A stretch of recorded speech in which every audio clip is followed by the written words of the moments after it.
Okay, Assalamualaikum dan selamat petang. Hari ini saya akan explain a little bit about Electrical Regulation 1994 ataupun Peraturan Elektrik 1994. This one is under Malaysian regulation for electricity, and this one is very useful for someone who want to seek for competent electrical engineer or Chargeman. So this one I will explain a little bit in Bahasa Melayu and also in English. But I will only touch an overview, especially kita nak tahulah apa benda yang ada dalam this regulation so that we aware bila masa kita nak check, in case that we have something to be check lah. So Electrical Regulation 1994 kita ada pecah kepada 4 bahagian, which is the first one is installation under clause 3 sampai 43, and also operation, maintenance and also miscellaneous. Total kita ada 123 peraturan. So we will just go overview some of it. Okay, let's go dive in. Okay, under installations. So kalau ikutkan under installation, kita ada pecah 4 main topic, which is first one is registration and also license. And the second one under 11 hingga 14 is a supervision and also testing. And we also have a metal equipment and also method. And also 19 to 33 kita ada equipment requirement.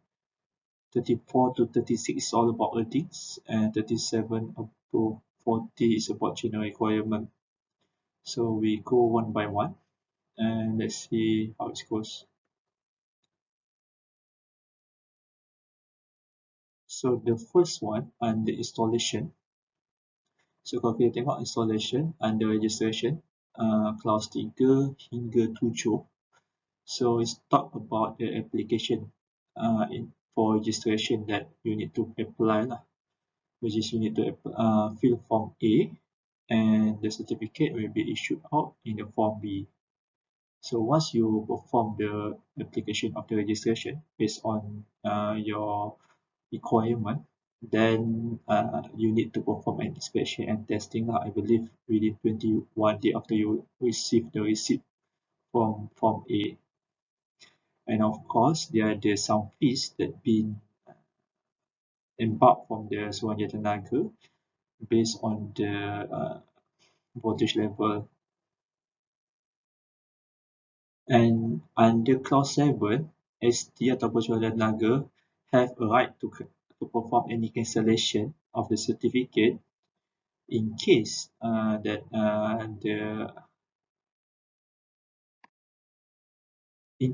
first kalau contoh perpasangan itu tidak digunakan lagi ataupun perpasangan itu tidak selamat untuk digunakan ataupun dia punya perakuan untuk sertifikat itu bertujuan selain daripada apa yang dinyatakan dalam perakuan yang dikeluarkan lah. Dan lastly, kalau contoh dia tak mengikut atau mematuhi peraturan-peraturan yang ditetapkan oleh Suruhanjaya Tenaga. And next, kalau bawah clause 8 hingga 9, they talk about license. So there's two type of the license, which is a public and also a private installation. So the license ni, of course lah, dia ada some fees that need to be paid. So you need to fill form F.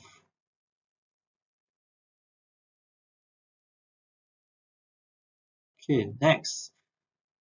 Kita go kepada clause 11 hingga 14. We talking about the supervision and also testing. So supervision and also testing. So under 11 dia menyatakan that there's need an approval from the authority lah. So means that there's no wiring or any extension being done before perform any approval from the supply authority. And under clause 12 hingga 14 talk about supervision and also testing. So kalau untuk supervision for low voltage, especially untuk single phase 230 ataupun 415 for 3 phase, you need to be supervised for PW1 was for single phase and PW4 for 3-phase lah. And above low voltage, which is high voltage, more than 1 kV, you need to be supervised by electrical service engineer. And you need to fill form G and H for the supervision and also testing.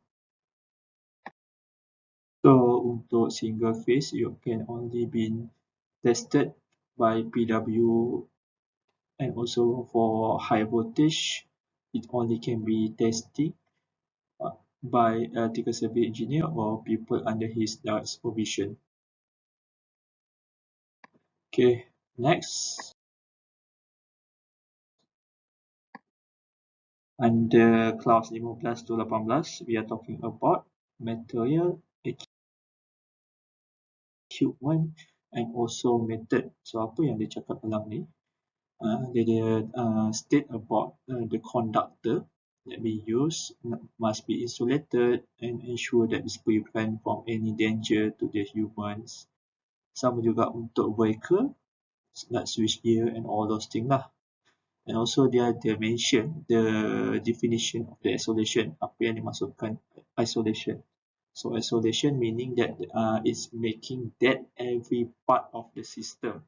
So every part of the system must be dead, and it's protect against lebihan arus ataupun excess currents, and no interruption to the reminder system. So bila kita sebut pasal isolation, it means these three. So in other words, you make sure that kita matikan setiap bahagian dalam sistem itu dan make sure that melindungi setiap bahagian daripada lebihan arus, and also memastikan tiada interruption to the reminder system lah.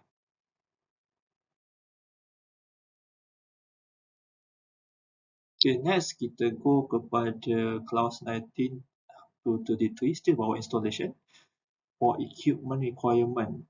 So apa yang dicerita dalam equipment requirement ni? So the first one dia ada cerita pasal switchboard under 19 to 20, which is switchboard need to install a rubber mat lah in front of the switchgear dengan ketebalan yang sesuai. And before kita buat job on the switchgear, the conductor need to be dead and the conductor need to be earth. So dia dah mention kat sini, before performing any job, you need to make sure it's dead, so earth, for safe for people to do the job lah. And only competent person can work on the switchboard. Kalau dia ada anak buah ataupun dia punya helper ataupun assistant, need to be performed under immediate supervision of the competent person. So dia wajib ada, dan kalau ada person lain yang buat, must be direct supervision from the competent engineer. And next, under clause 22 hingga 23, they talk about underground cable, joint, connection or termination. All this kind of activity can only be performed by cable jointer lah. So there are some, we call it a PK lah. So cable jointer ni dia ada several voltage level based on the certificate. So only cable jointer can perform this underground cable joint, connection and also termination lah. For clause 24 hingga 25 talk about portable apparatus, and 26 dia ada cerita pasal electrical sign. Okay. Next, we go for clause 34 to 36, which is earning. So 34 to 36 earning. So dia ada cerita pasal method of earning, and also this one lah, under clause 36 dia cerita pasal protection against earth leakage current. So dia ada beritahu for ELR or RCCP leakage current punya setting for location of public entertainment ataupun any place which have a wet floor condition, they kena make sure that the leakage current setting is 10 milliamp. In case untuk handheld apparatus or appliance use, we use 30 milliamp. And others from these two condition tempat, they use 100 milliamp setting for residual circuit breaker or earth leakage current. So they state clearly lah setting yang patut kita letak. Contoh macam dekat water heater, tempat yang apa tu berair, kita wajib letak 10 milliamp. Okay. Next, kita go kepada 37 hingga 40. This is a general requirement. So dia state certain general requirement. Firstly dia ada mention untuk pastikan kita kena pamerkan notis bahaya dan dilarang masuk lah untuk pemasangan yang dilengkapi dengan kelengkapan elektrik lah. So dia ada mention juga size dia punya word and also lebar berapa yang untuk kita letak lah. And the next one dia ada beritahu untuk make sure, untuk pamerkan juga instruction of the treatment of electrical, most likely macam CPR lah. So this one is need to be in bahasa kebangsaan dan orang boleh faham lah. So we need also to pamerkan dekat tempat yang ada kelengkapan elektrik. And lastly, we need also to install a proper fire extinguisher in case there any emergency lah. So extinguisher kena ada, kita kena ada notice bahaya and also dilarang masuk, and also CPR punya instruction lah in case of any kemalangan yang berlaku. So kita boleh refer lah. Okay, kita dah habis part installation, which is total dia ada 43 peraturan. So kita go kepada second one lah, which is operation. So apa yang ada kat operation ni? So under operations, kita ada most likely ada 5 subtopic. First, dia cerita pasal examination. Second one is we talk about competent person. Third one, we talking about the regular inspection. Fourth one, registration of the contractor. The fifth one is approval of the equipment. And lastly, kita pasal renewal, transfer and cancellation of certificate. So, under examination, so dia ada mention most likely how to apply for, contoh untuk engineer, we want to seek for service engineer, competent electrical engineer or service electrical engineer lah. Dalam bahasa Melayu dipanggil Jurutera Elektrik Kompeten ataupun Jurutera Elektrik Perkhidmatan. So this most likely for up from 11 kV up to 75 kV lah. For low voltage kita ada electrical supervisor, and for 8V until B4 sampai 33 kV kita ada Chargeman, wireman for low voltage lah, single phase PW1 and also 3 phase for PW4, and also kita ada cable jointer. So apa yang dia mention kat sini, dia beritahu pasal application for examination, macam mana kita nak apply examination, dia punya syarat-syarat dia, eligibility, contoh untuk JEK dia beritahu kena make sure dalam you pandai bahasa Melayu and also have some degree in electrical, even kena ada professional engineer or we call it IR lah. Tu syarat-syarat sebelum kita nak apply. And of course kita kena ada form of certificate, medical evidence of fitness, and lastly kita ada ni lah, dia ada apply some fee lah untuk apply these things based on the requirement. So all this certificate, kalau contoh siapa-siapa nak tahu apa requirement, syarat-syarat dia, apa nak kena buat, then you can see in the electrical regulation lah. So they can explain a little bit how you want to become whatever that you want lah, based on this 5 category. Okay.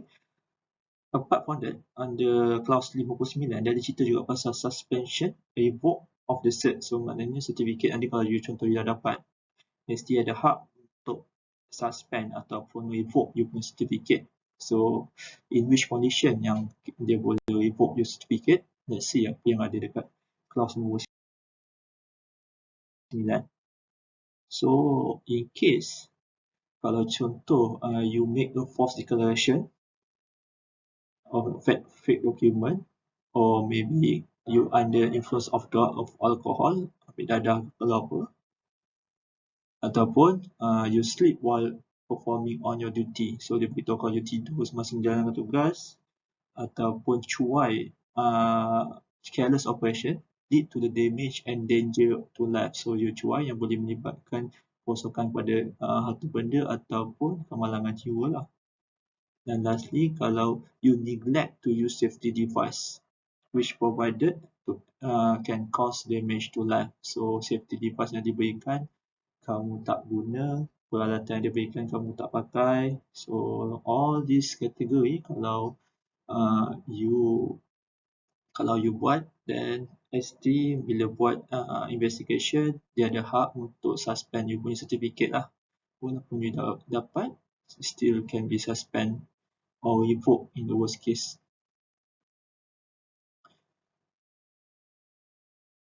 Okay, so kita dah habis bahagian suspension.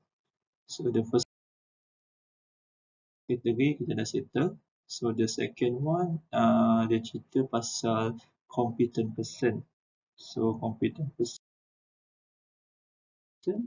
apa yang dicerita kat sini? Okay, so sebelum tu dia under clause 60, ada cerita pasal boundary. Dia punya boundary, tadi saya dah cerita kan ada 5 category of certificate. So kat mana 5 category ni based on voltage level? So kalau you tengok kat sini, for first kali untuk electrical wireman lah, PW1 untuk single phase or PW4, dia hanya apply for voltage bawah 1 kV ataupun low voltage. So nampak dekat sini bawah 400 ataupun 230 lah. And also electrical supervisor, dia boleh buat visit for equipment ataupun installation yang low voltage juga, bawah 1 kV. Untuk electrical chargeman, kita ada AO sampai B4, which is daripada low voltage AO sampai B4 lah, 33 kV lah. So dia ada serta-serta requirement lah, AO apa, A4 tu apa, BO tu apa, B4 tu apa.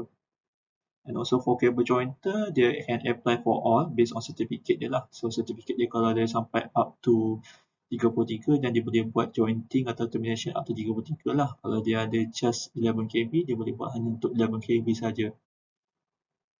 Untuk electrical competent engineer ataupun CEE ataupun JEK, dia pun ada kategori dia. JEK for 11 kV, JEK for 33, 132, 275. So based on certificate voltage level dia hanya boleh mengendali that kind of based on voltage level lah.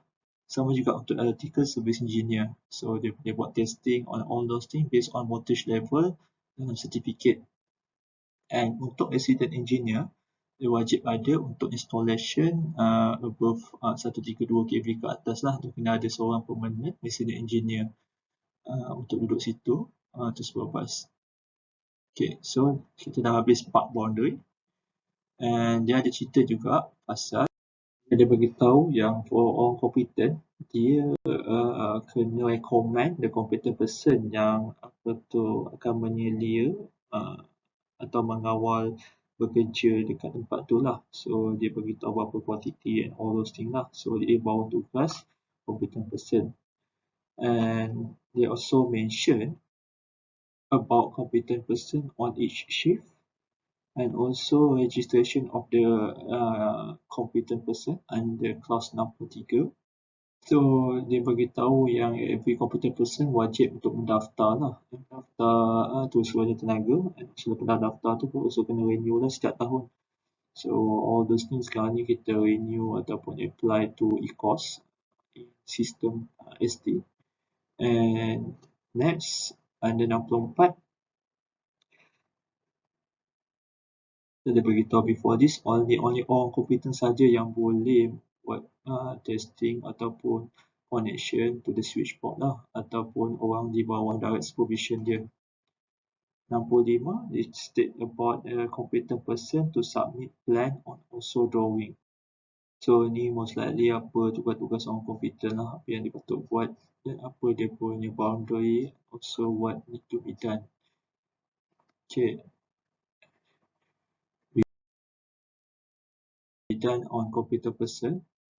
Number 3, they talk about regular inspection lah. Ni dia punya berapa banyak yang dia patut lawat, berapa the duration that.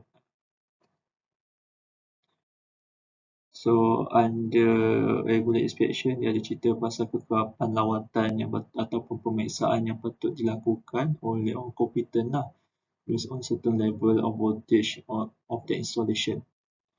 So let's see what we talk inside here. So dia dah beritahu pasal kekerapan ataupun frekuency of visit. So kalau kita tengok kat sini, atas ni adalah frequency of visit, dia based on the voltage level. So kalau untuk electrical supervisor, which is of course lah, ni bawah 1 kV lah. So dia beritahu bawah 0.6 kV biasanya sama ada 230 atau 415 lah most likely. So dia punya kekerapan dia wajib memeriksa setiap 1 kali setiap bulan. And also untuk voltage level for above 0.6 kV hingga 11 kV, dia punya kekerapannya by competent electrical engineer. Tadi saya ada mention kan, this one is bawah boundary competent electrical engineer ataupun sometimes they refer to the visiting engineer. Dia kena visit every 2 kali semasa sebulan. So, and for voltage level above 11 kV, dia juga boleh visit oleh competent electrical engineer ataupun electrical service engineer, tapi dia punya kekerapannya is 4 kali sebulan. So kita boleh cakap yang setiap minggu kena visit sekali lah.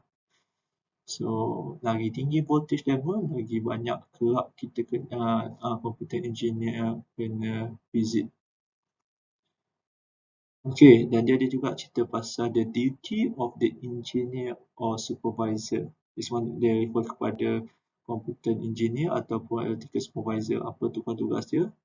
Bila dia visit tu, apa dia kena buat? Dia kena inspect dia punya installation perkakas elektrik tu, dan dia wajib isi form 1 and report any abnormality ataupun anything that referring to the visit.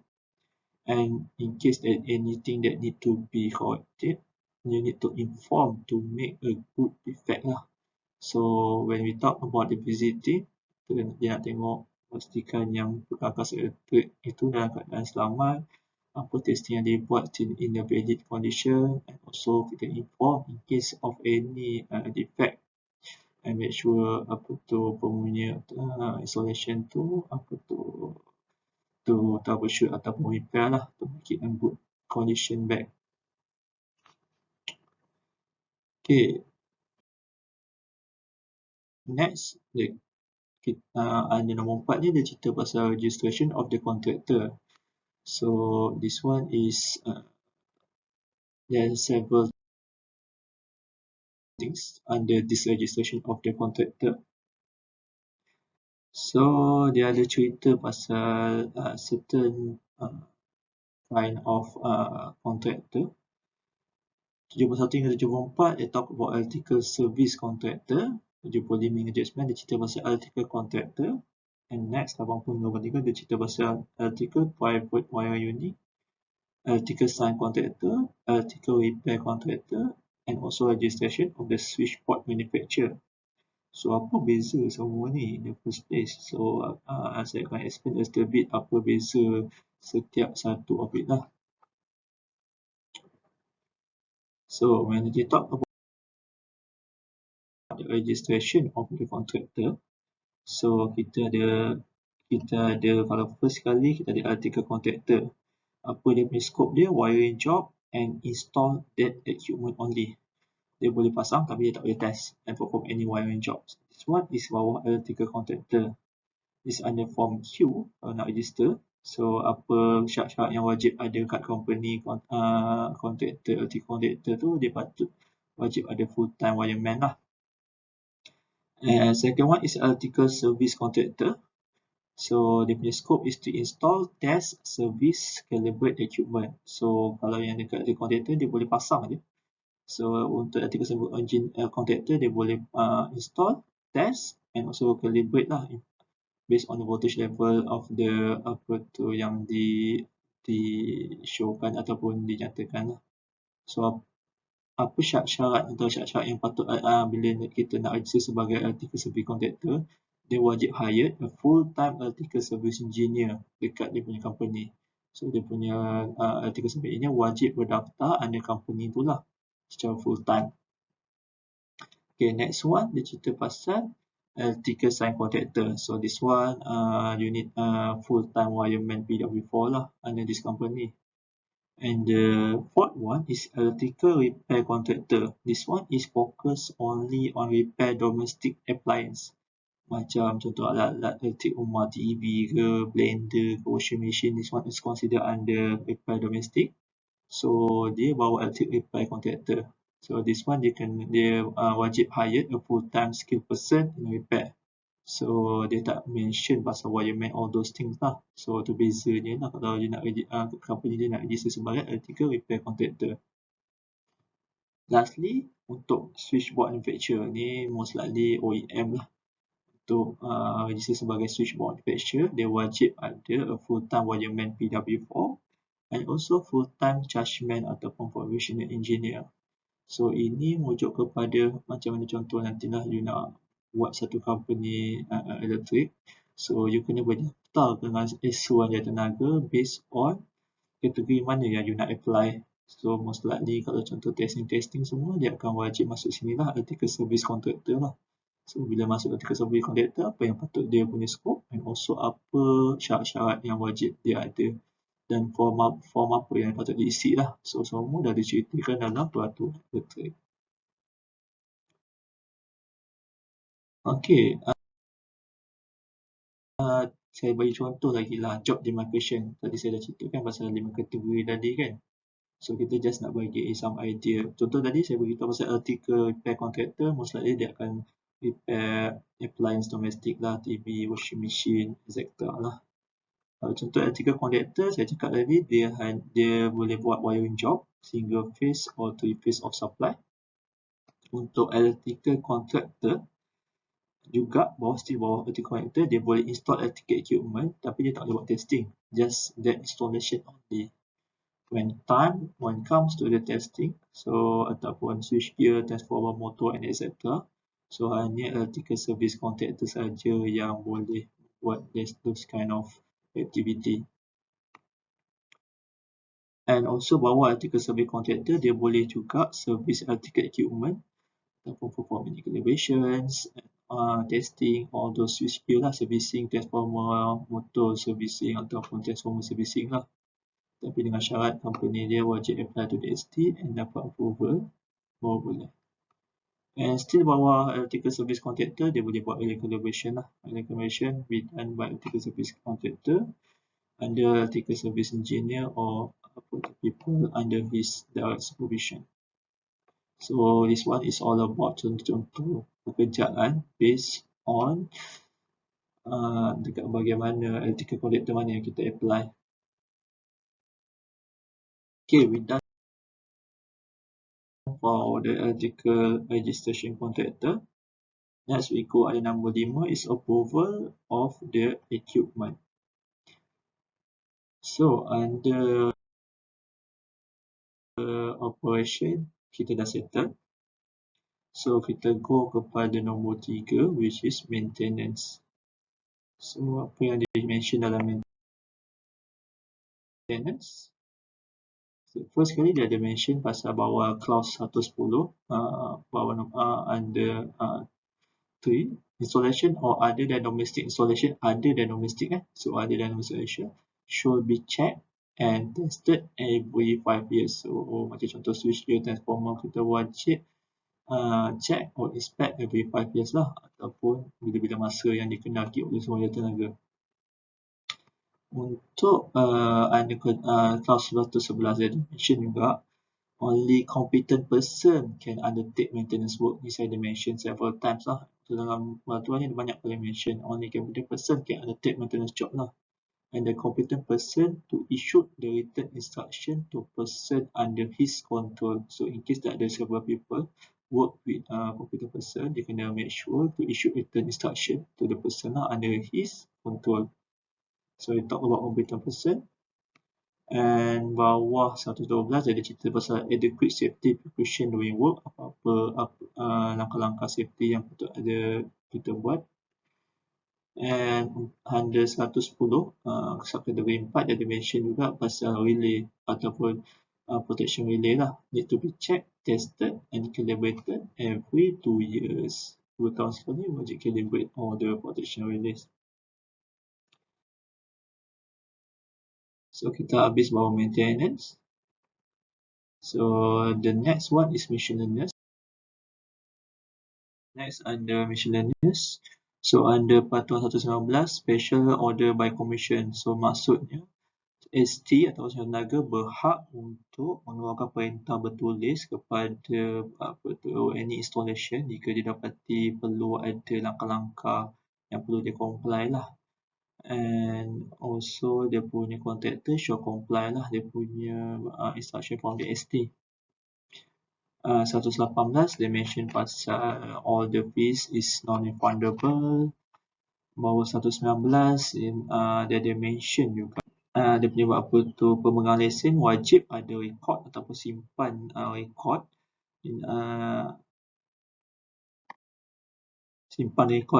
in case apa tu any apa tu dia punya bill, dia punya kerosakan yang dia ada, kelas voltan ataupun maklumat-maklumat yang ST perlukan. So dia kena make sure dia ada rekod ni lah bila ST minta nak kena bagilah. And lastly dia ada mention 122. So kat dia ada mention pasal penalty. So melainkan jika selainnya dijadikan satu kesalahan di bawah akta ni, so ataupun melanggar tidak mematuhi mana-mana peraturan, dia boleh didenda tidak melebihi RM5,000 atau dipenjara kurang daripada 1 tahun atau kedua-duanya sekali. Okay, so kita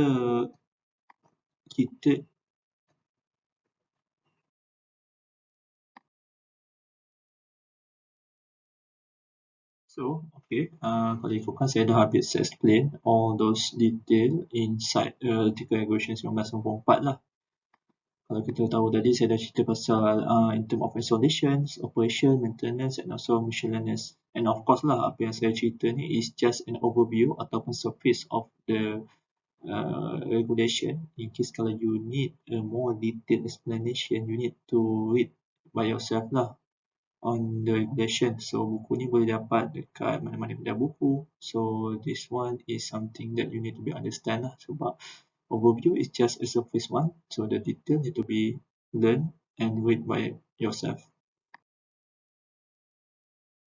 Last but not least, I hope that you can gain something from this sharing, and of course peraturan yang kita baca tu make sure kita understand first, and also once you understand you need to apply for your day-to-day job lah, especially untuk chargeman, contractor, electrical ataupun competent engineer, semua kena governed by this regulation lah, and you need to apply all these things.